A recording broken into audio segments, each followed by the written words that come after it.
Naman, ipapakita ko sa inyo kung gaano kagarapal, gaano kasinungaling, itong si Bongbong Marcos. Ito, booking sila dito kay Sas Rugando. O, play. Init-init ang balitang ito dahil huhubaran na, lalong lumalala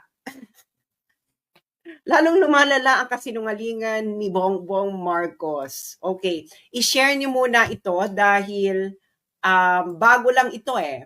Share, Bago share. lang ito dahil Like, share. Kaka-release lang. I think this was yesterday. But this is yesterday, The Hague time. Okay, so Netherlands time. So hindi natin to nasubaybayan. Okay? Ito yung i-share nyo muna ito para malaman ng maraming tao ang ating chika. Okay. I-share ninyo ito dahil halata nang nagsisinungaling si Bongbong Marcos. Lalong lumalala ang kanyang Sinungaling talaga yan. kasinungalingan dahil may ebidensya. Hindi ito fake news. Kaya Claire Castro, tigilan mo na yung pagsisinungaling mo. Isa pa yan. Tigilan na sana ni Claire Castro ang kanyang pagsisinungaling at ni Bongbong Marcos.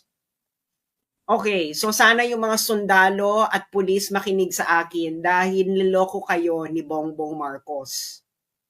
Which is what's going to be revealed. And hindi ito fake news because this is based on evidence galing mismo sa ICC. Explain yan ni Sas. So, i-release nyo ito, i-share nyo na sa inyong mga chat groups, Correct. kainuman, kabarkada, kaek-ekan.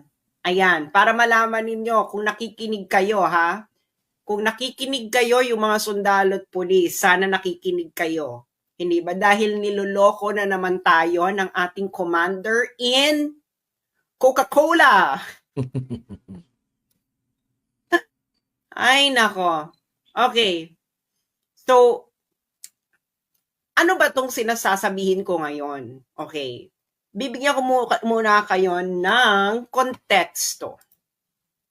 Okay. Eto.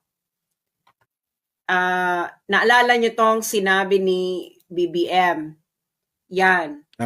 Ang sabi niya... Ito yung sa nagpa-press con siya after the arrest of Duterte. Okay natin, para makita nyo. Okay. So, ang sabi ni Bongbong Marcos, di ba kasi pinatanong siya, bakit mo sinurrender? Di ba? Bakit mo sinurrender? Ang sabi ni Bongbong